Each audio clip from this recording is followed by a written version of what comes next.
자, 안녕하세요. 2월 15일 주식 정리해드리는 주정남입니다. 오늘도 시장 정리부터 먼저 시작을 해보도록 할게요. 이 조 바이든 미국 대통령이 오는 16일을 러시아의 우크라이나 공습위기가 발표한 가운데 돌파구 마련에는 일단 실패한 모습을 보여주고 있습니다. 이날 미국 정부는 우크라이나 수도 키예프에 있는 대사관을 폐쇄하고 우크라이나 서부 지역의 르비브 지역으로 이제 대사관을 이전하도록 지시를 했다라고 밝혔는데 일단 우크라이나라는 지역 자체가 3월 달이 되면은 얼었던 땅이 녹으면서 진흙이 많이 생기는 지형이기 때문에 그 이후는 또 이제 탱크가 지나가기 힘들다라고 하거든요. 뭐 이런 것들을 진흙 장군이다. 뭐 이런 식으로 이야기를 하는 것 같은데 뭐 그런 것들 때문에 러시아가 침공을 한다면 3월 전이 되지 않을까. 요거는 확실하게 생각을 해볼 수가 있을 것 같습니다. 자, 이러한 부분들 리스크가 계속해서 올라가는 내용들이다 보니까 하나씩 하나씩 체크를 하면서 봐주시면 될 것 같고요. 그리고 이제 러시아랑 우크라이나 쪽이 계속해서 이렇게 변동성이 커지게 된다라고 하면은 러시아 하면은 에너지고 우크라이나 하면은 곡물이잖아요. 예, 가장 변동성이 큰 식음료의 원재료와 에너지 쪽의 가격이 올라가는 것이기 때문에 인플레이션에 큰 영향을 미칠 것이다. 이걸 이제 생각을 하시면서 보시면 좋을 것 같습니다. 자, 페드의 공격적인 긴축 우려는 지속되는 모습이 보여지고 있습니다. 제임스 블러드 세인트루이스 연은 총재는 또다시 페드의 공격적인 금리 인상을 주문했는데요. 인플레이션 상승에 놀랐다며 오는 7월까지 기준금리를 1포인트, 그러니까 100포인트, 1%포인트 정도까지 인상을 해야 된다라는 입장을 다시금 강조하는 모습을 보여줬습니다. 자, 이렇게 해서 다우 마이너스 0.49, S&P 마이너스 0.38, 나스닥 0%, 필라델피아 반도체 플러스 0.15%에서 이제 마감하였고요. 뉴스들을 하나씩 한번 살펴보도록 할게요. 자, 달러화의 강세, 여기에는 지정학적 우려, 블러드 매파 발언이 파장을 일으키고 있다. 이런 얘기를 하고 있는데요. 정말 침공까지 이어지게 된다면 이 이상 좀 많은 파장이 이뤄질 것이다라고 볼 수가 있기 때문에 자, 이때는 탱크가 과연 우크라이나 쪽으로 진격을 할 것인지 이걸 가장 최우선적으로 지켜보면 좋을 것 같습니다. 자, 그리고 미국 쪽 같은 경우에는 15일, 16일 요때를 우크라이나에 침공하는 러시아의 그 침공 날이다, 공습 날이다 라고 이야기를 했잖아요. 영국의 생각 역시도 미국과 같다라는 의견이 나왔네요. 좀 지켜봐야 될 필요가 있지 않나 이렇게 생각이 들고요. 자, 그리고 구리가 일주일치도 안 남았다. 초유의 사태에 전 세계 패닉이다. 막 이런 얘기들이 나오고 있습니다. 이 구리 가격 올라가면 뭐 구리 원재료를 만드는 그러한 이제 기업들 같은 경우에는 수혜를 입을 수 있겠지만 그뿐만 아니라 전선 기업들 역시도 구리 가격 올라가면은 대기업 같은 경우에는 수혜를 받거든요. 요거 생각하면서 이제 하나씩 보면 좋을 것 같고요. 자, 1억 4천만 원 낮춰도 안 팔린다라고 속타는 송도의 집주인들이 생기고 있다라는 얘기가 나오고 있습니다. 요걸 보면서 느끼는 건 뭐냐? 아, 부동산이 피크를 찍고 조금씩 조금씩 떨어지고 있구나. 피크아웃이 제대로 진행을 하고 있구나. 앞으로 금리 인상이 차근차근 진행이 더 될 텐데 지금 벌써부터 이런 상황이라면 향후에 이제 금리 인상이 올해뿐만 아니라 내년이랑 내후년까지도 계속해서 이뤄진다라는 얘기를 생각을 해봤을 때 한동안 힘들겠구나. 그러면 부동산 쪽 같은 경우에 투자를 많이 해놓은 기업들은 한동안 이제 자산 가치 하락? 요걸 이제 생각해 볼 수 있겠구나. 요거, 볼 수 있겠죠? 이게 지금은 부동산이긴 한데 오피스의 가격 역시도 떨어질 걸 생각을 해봐야 되는 부분들이기 때문에 오피스 투자 많이 하는 기업들이 있을 거거든요. 이런 것들은 조심을 해서 봐야 될 필요가 있지 않을까 싶네요. 그게 아니라 그냥 갖고 있는 땅의 가치만으로 올라갔던 기업들 역시도 뭐 리츠나 이런 것들이 되겠죠? 조금 힘들 수 있고요. 자, 요렇게 시장 정리 한번 싹 해봤는데 지금 제가 시장 정리를 한 내용들 같은 경우에는요. 요렇게 아침에 자, 이제 보시기 편하도록 이렇게 정리를 해서 올려드리고 있고요. 그리고 이 텔레그램 공부방에는 이렇게 리포트 공부부터 시작을 해가지고 다양하게 여러분들께서 파악을 하실 수 있는 내용들을 올려드린다라는 거. 자, 요 링크는 이 커뮤니티 링크에 다시 커뮤니티 탭에 이 주식 정리해드리는 남자 요 텔레그램 링크가 적혀 있으니까 자, 필요하신 분들 같은 경우에는 이 방에서 같이 공부하고 싶으신 분들 같은 경우에는 들어오셔가지고 같이 하나씩 하나씩 보시면 될 것 같습니다. 리딩하는 채널 아니니까 그냥 공부의 의미로 들어오고 싶다라고 생각하시는 분들 와주시면 되겠네요. 자, 그러면 시장 정리 봤으니까 구독, 좋아요 한 번씩 부탁을 드리며 개별 종목 보도록 하겠습니다. 자, 제가 이번에 가지고 온 종목은 두산중공업을 가지고 왔습니다. 두산중공업 같은 경우에 되게 많이 빠졌죠. 이 실망 매물 때문에 이 하락의 폭이 더욱더 커진 것이 아닌가 생각을 해볼 수가 있을 것 같은데, 그래도 일단 그 실망 매물들이 다 이제 해소가 되고 하면은 회사의 재료만 본다면 뭐 나쁠 건 없는 상황이기 때문에, 자, 어떤 식으로 봐야지 이 종목 회복까지 한번 기대를 해볼 수가 있을지 하나씩 살펴보도록 하겠습니다. 자, 일단 뉴스 한번 볼게요. 두산중공업 유상증자 청약 미달 소식에 10% 폭락했다. 일단 왜 이 청약 미달 소식이 들려왔는지 이걸 생각을 해봐야 될 것 같은데요.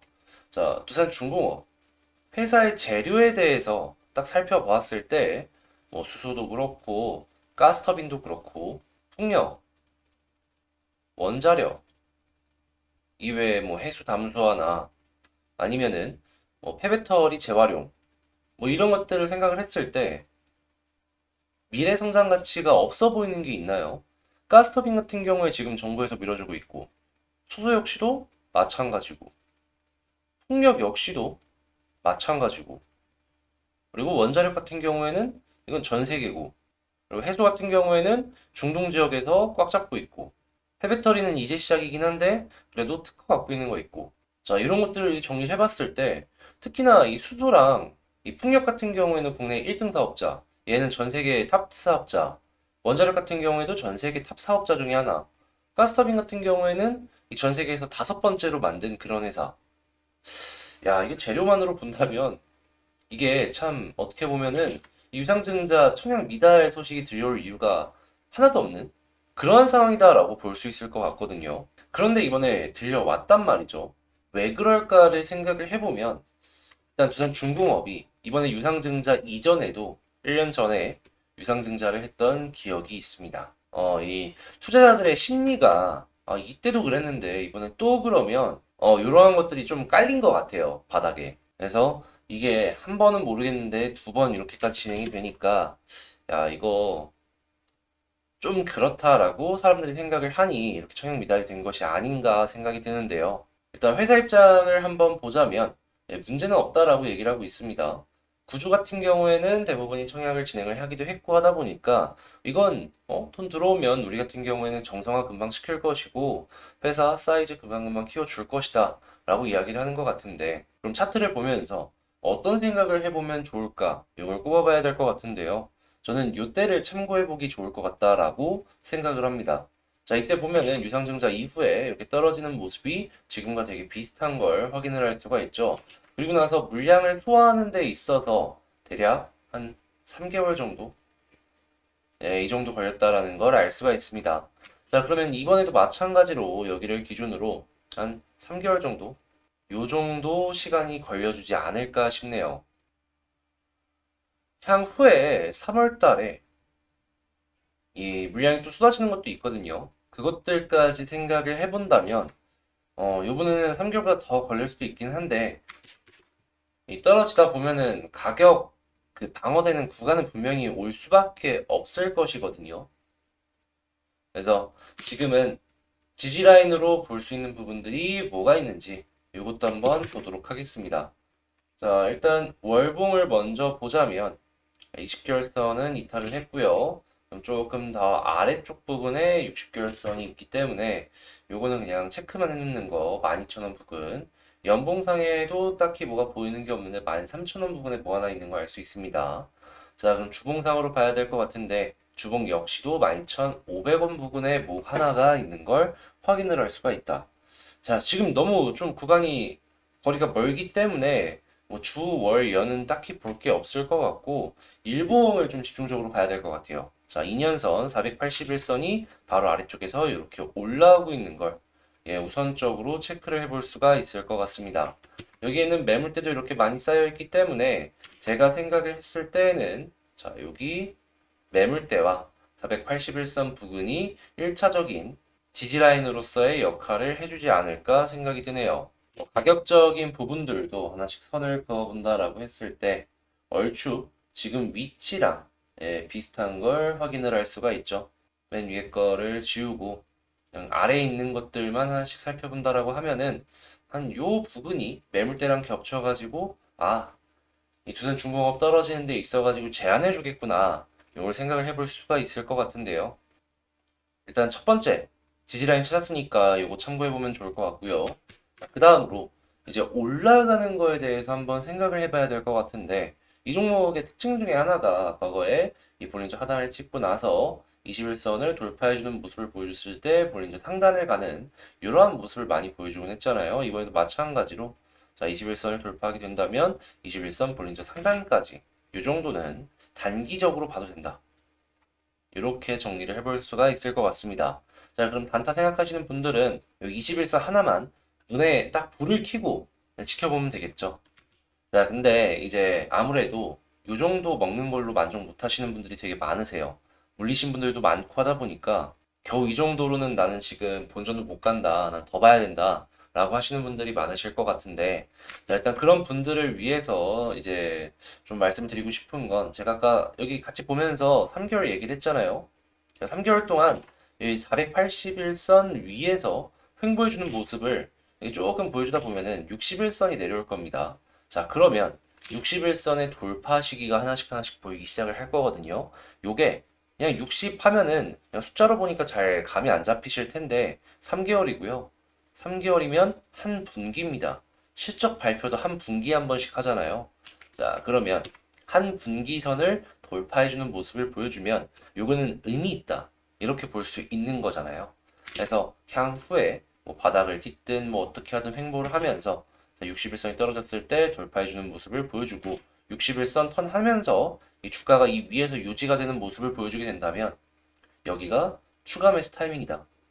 거기에다가 더하기 여기서부터가 본격적인 상승의 시작일 수 있다. 지켜보자. 이렇게 정리를 해볼 수가 있을 것 같습니다. 자, 그러면 이 안에 있으면 편하게 지켜보면 된다라는 것이 되겠죠. 그리고 올라가게 된다면 1차적으로는 241선 부근을 저항 라인으로서 살펴보시면 되겠습니다. 자, 이렇게 두산중공업 한번 싹 훑어봤는데 어떻게 좀 도움이 되셨나요? 도움 되었다라고 생각을 하신다면 구독과 좋아요 한 번씩 눌러주시면 감사하겠습니다. 자, 여러분들의 구독과 좋아요는 제가 영상을 찍는 데 있어서 굉장히 열심히 하게 만드는 원동력이 될 수 있으니까 꼭 한 번씩 구독과 좋아요 부탁을 드리고요. 저는 다음에 더 좋은 영상으로 다시 찾아뵙도록 하겠습니다. 이상 주식 정리해드리는 주정남이었습니다. 감사합니다.